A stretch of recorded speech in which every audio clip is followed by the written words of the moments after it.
Halo bro, apa Halo, kabar bro? apa kabar? Bagiannya resmi, aduh. Oh Jadi, enggak, ini piyama kok, ini baju tidur. oh tuh piyama, aduh, gaya banget pemirsa. Piyamanya api ejan. Oke, buat Anda yang baru pertama kali bertemu dengan Pak Indradi, ini saya ceritakan sedikit. Pak Indradi ini adalah pengusaha kopi yang kebetulan memiliki sejumlah coffee shop baik di Jakarta maupun di Singapura. Saat ini beliau berdomisili di Singapura sama keluarganya. Em, Nama coffee shopnya Soma Coffee ya, kalau tidak salah. Betul Pak Indradi? Betul. Betul. Nah, di Jakarta itu ada di Aquatic, eh, Gelora Bung Karno, dan di TBC Matupang. Nah, sementara yang di Jakarta buka apa tutup nih coffee shop ya Pak Indradi? Terpaksa tutup dulu. Oh, terpaksa Ter- tutup dulu. Oke, Terpaksa tutup dulu. jadi Tapi tetap terdampak jualan juga. jualan di inilah, di online shop yang tidak perlu disebutkan namanya dulu mungkin. Oke, jadi berjualan lewat online shop ya. Oke, that's Iya. nice. Nah, kalau yang di Singapura gimana coffee shopnya? Buka? Buka, kita termasuk kategori essential service. Essential itu artinya yang dianggap penting ya, dianggap penting karena I karena see. jualan makanan minuman apa namanya, dan bukan bubble. Kalau bubble tea malah nggak boleh, jadi banyak orang Hmm. Singapura sedang sakau bubble tea karena bubble tea tidak termasuk kalau snack-snack yang sweet-sweet atau kue gitu. Hmm. Tapi kalau Hmm. makanan dan minuman, Hmm. kopi itu termasuk Hmm. kafein, termasuk esensial rupanya gitu. Oh gitu. Oke. Mm-mm. Artinya pemerintah Singapura menganggap bahwa kafein ini masih dibutuhkan jadi bagian dari kehidupan sehari-hari gitu ya. Biar Iya, melek teh kopi terus, biar biar melek, aktif terus. biar aktif. Bisa aja coba. Oke, jadi Pak Indradi selain pengusaha, ini juga seorang ayah, bapak untuk dua putranya yang juga bersekolah di Singapura, dan istri beliau Mbak Rani ya. Saat ini Mbak Rani ada di mana? Mm-mm. Masih ada di Singapura atau di Ya, Filipina? berhasil. Biasanya tinggal di Manila, kerja di Asian Development Bank, tapi udah sebulan eh, di sini karena boleh work from home. Jadi Hmm. kebetulan di Filipina sangat ketat dibanding Indonesia. Di Filipina itu malah kalau Hmm. bisa dibilang istilahnya draconian ya. Kalau Hmm. melanggar lockdown bisa ditembak dan udah beberapa orang ditembak di sana. Oh Ya, ya? ya Wow. Duterte ya. Jadi kita sangat bersyukur ya di Singapura dan Indonesia tidak ada hal-hal seperti itu, tidak ada lockdown yang sifatnya Hmm. draconian gitu. Kalau di Hmm. Manila sangat ketat. Hmm. Hmm. Kalau di Indonesia saat ini sih nggak sampai ke drakonian sih, mudah-mudahan nggak ya. Yang ada sejauh-jauhnya puter balik mas, puter balik lagi. Nggak usah masuk ke Ah, kampungnya. Jadi kemarin tuh di berita-beritanya sudah ada, coba nyendup lewat jalan-jalan tikus, mau pulang kampung, ketangkap, suruh balik lagi ke asalnya. Ya asalnya yaitu oh, Jakarta gitu rata-rata. Jadi mudik sudah dilarang betul-betul di kita. Kalau di mm, Singapura mau mudik mm. kemana ya? Antar Mudik. Oh, di wilayah. sini ketat. Di sini ketat. Maksudnya bukan ketat ya. Peraturan. Di sini kan penduduknya 5 juta. Warga negara mungkin 3,5 juta, 1,5 jutanya orang asing lah di sini. Nah, Hmm. di sini Termasuk Pak Indi ada ya? di sini sekedar gambaran ya. Ada orang Indonesia ada sekitar 220.000. Nah, dari Wah, 20.000 oke. ini 140.000 adalah eh, pekerja ini pembantu rumah tangga ya. 140.000 dari Hmm. 220.000. Kalau pekerja rumah tangga di sini yang dari Filipina kita 500.000. Nah, kalau Hmm. konstruksi bangunan itu pekerjanya ada dua Hmm. ratus ribuan, rata-rata dari Bangladesh, Hmm. India. Nah, baru-baru Hmm. saja ada banyak kasus infeksi di Hmm. kompleks dormitory atau penginapannya 200 Hmm. ribu pekerja Bangladesh ini, yang kebetulan Hmm. memang padat ya. Jadi Hmm. tapi mild cases, tidak ada yang fatal. Nah, yang menarik adalah kita selalu bicara mengenai kasus-kasus kematian. Nah, kita juga perlu melakukan lebih lebih dalam mengenai yang sudah recover, ada berapa sih recovery gitu. Nah, di Singapura ada Hmm. ibu-ibu umur 102 tahun yang baru saja recover minggu Hmm. lalu. seorang nenek seumur 102. Dan mungkin dia orang kedua tertua yang recover di Belanda 107 tahun. Nah, artinya ini ada positif bahwa ternyata orang sesepuh yang super sepuh pun masih bisa sembuh gitu. Tapi caranya ini bukan bagaimana? Kompetisi kan? Bukan kompetisi tua-tuaan ya. Bukan.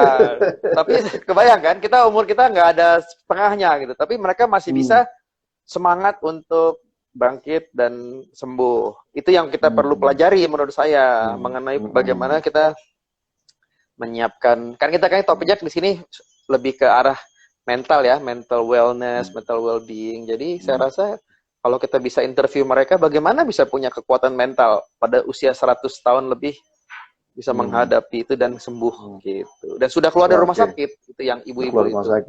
Oke, saya belum pernah ketemu, cuma pengen juga ketemu. Oh gitu, oke.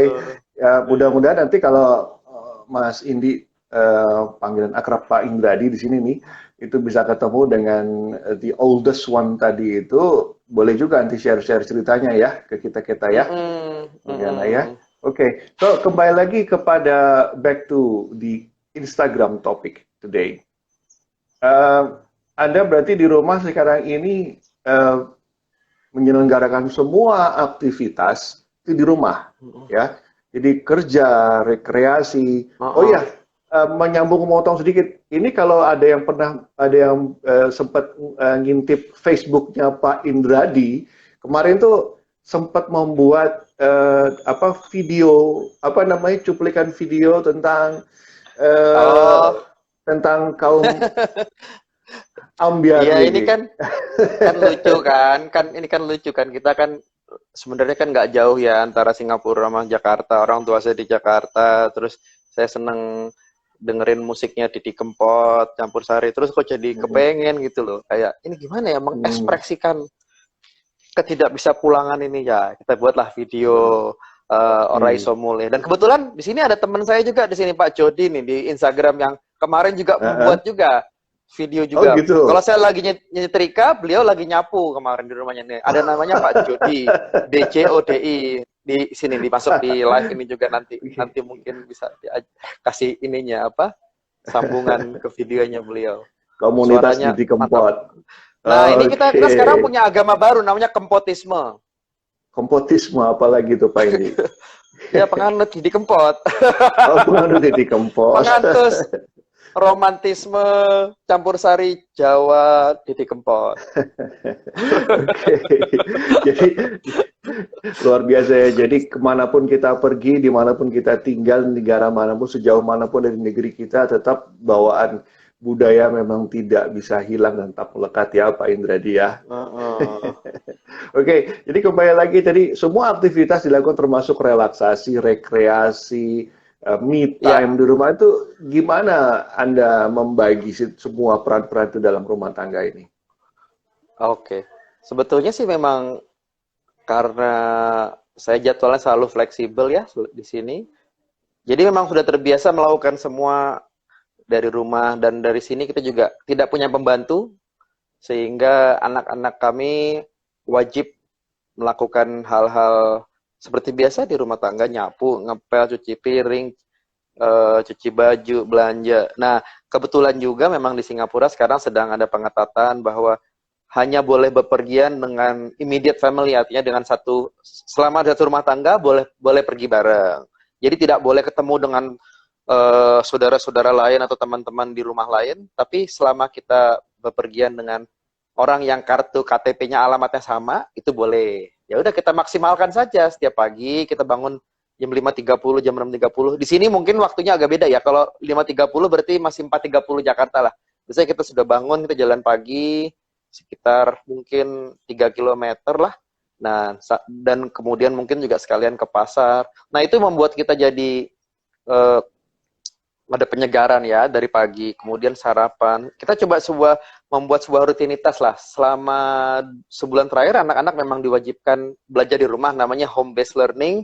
Semua sekolah di Singapura tidak tutup, tapi belajar dari rumah. Artinya fasilitas online courses disiapkan sehingga mereka juga tetap aktif ya, mengerjain PR, Tapi juga tetap boleh, tidak boleh ketemu di sekolah, tapi boleh berkomunikasi dengan guru dan lain-lain. Dan mereka juga boleh sebagai anak-anak ini juga boleh belanja secukupnya. Jadi boleh ke pasar, tapi harus cepat balik lagi. Jadi tidak ada mungkin sesuatu yang drakonian, tapi di sini mendewasakan lah kalau saya rasa ya.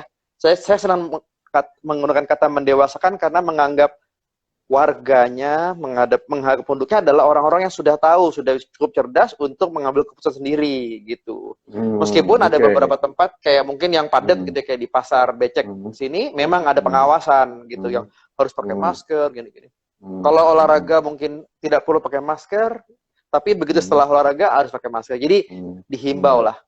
Kalau memang ada orang yang ndablek ya, istilahnya bahasa Jawanya ndablek, memang nggak, itu biasanya didenda $300. Tapi jarang sekali lah. Menurut saya sih rata-rata orang di sini cukup paham ya. Mungkin karena dulu tahun 2004 pernah ada SARS yang tidak mengganggu ekonomi Indonesia, tapi sempat mengganggu Singapura. Jadi mereka sudah punya kesigapan itu.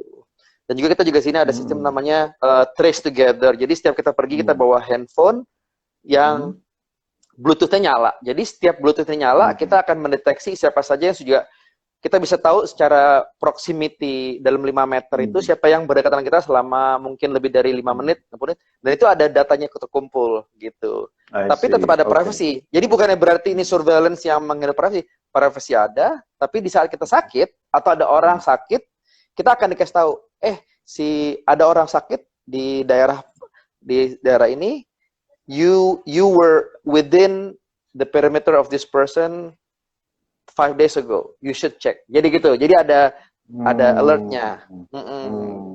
Nah, ini sistem ini sudah disebarkan secara open source ke negara-negara lain.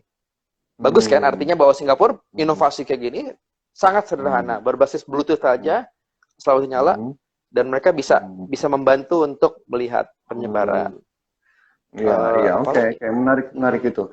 Ya kalau di kita itu ada jadi nomor handphone kita dalam bentuk email itu sudah didata di Kementerian Kominfo kalau itu. Jadi setiap hari itu kita diberitahu bahwa dengan kata lain, kamu aku awasi loh, kamu pergi kemana aku tahu loh, gitu. Kira-kira pemerintah begitu.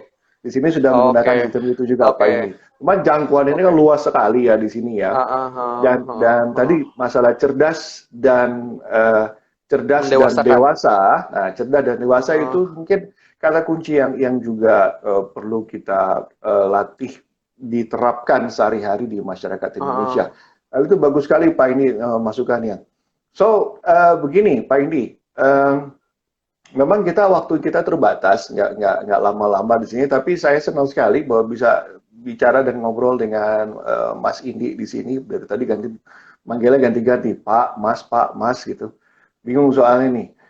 Mau panggil Pak masih kemudahan, panggil Mas kayaknya udah cukup dewasa untuk panggil Mas ya. Oke.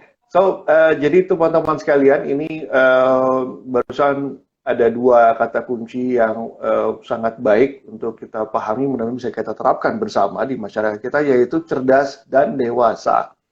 Kira-kira begitu cara Pak Indi menyikapi situasi COVID ini dari kediaman beliau di Singapura.